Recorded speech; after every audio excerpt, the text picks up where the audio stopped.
Who will he face? That is still very much up in the air.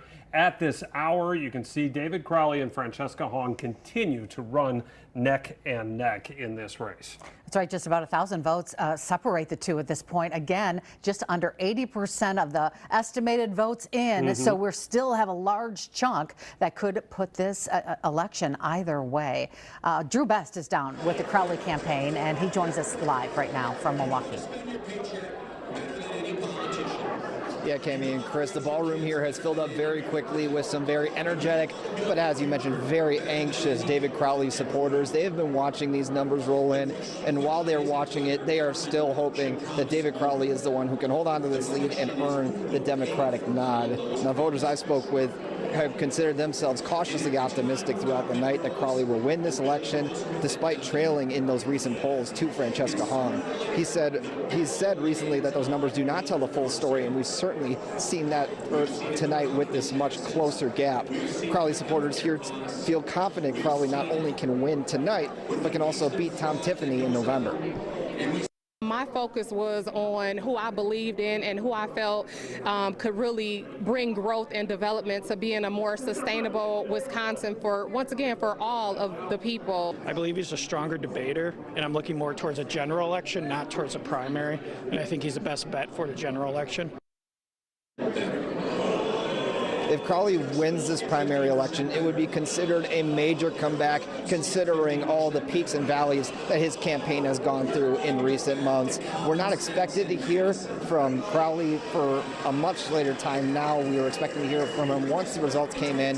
Of course, we have no idea when that could be at this point, but we'll keep you posted with the latest, both on air and online. For now, reporting live in Milwaukee, Drew Best, Action 2 News. Drew, of course, referring to him dropping out of the race and getting back in all within the last 6 weeks. Right.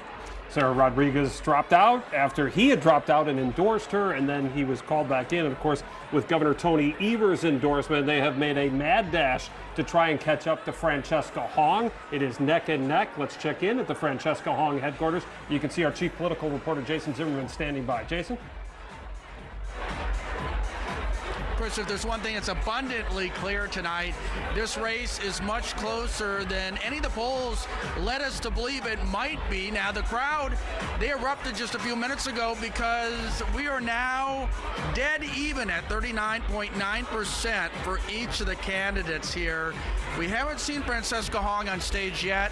That could change as it gets later on in the night, but people here are pretty excited just to be even again after trailing slightly throughout much of the evening. Now, as you mentioned earlier in the newscast, the focus now is on those remaining votes, the votes that still haven't come in, because every one of them is going to matter.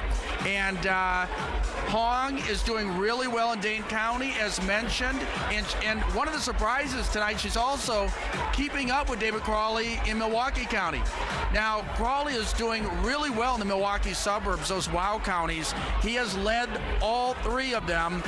But also, Hong has countered with the Brow counties, Brown, Allegheny, Winnebago, and one other area where Hong is doing really well tonight is in the communities that have a UW school. Outside of Madison, she is leading in Portage, Eau Claire, and La Crosse by sizable margins. So that just kind of shows you who is coming out today to support her campaign. Crowley's winning a lot of other counties, but they're mostly rural counties right now.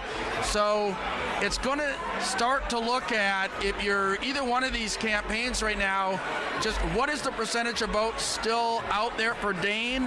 What is the percentage of votes still out there for Milwaukee and some of these other counties just coming in? Winnebago, just a small number of votes in, but when you go back to Dane County, we're up in the 90-some% now, so we're getting up there, a lot of votes coming in, but we're also going to be focusing on maybe the 8% that's still remaining in a place like Dane County compared to what percentage is still left in Milwaukee County, because that's going to decide this race tonight, and it's likely to be a late one.